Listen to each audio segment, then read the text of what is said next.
Prossima gara sono i 100 d'orso ragazzi, 4 batterie previste. Per la prima Matteo Tanzi 2, Alberto Rosetto in 3, Francesco Buzzobon in 4, Riccardo Mattoni in 5, Giacomo Ragazzo in 6, Lorenzo Buzzato in 7.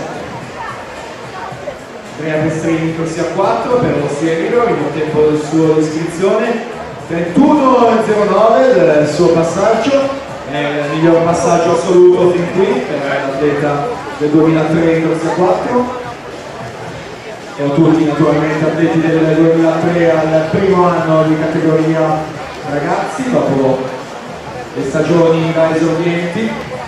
La prima stagione a livello di categoria ragazzi per loro. Andrea Pestrin saldamente al comando, non si risparmia nemmeno negli ultimi metri, vuole la miglior corsia e la ottiene in 1.3.28, miglior tempo assoluto. E ne ha lotto 1.5.83 Giosuè Marco 1.7.45.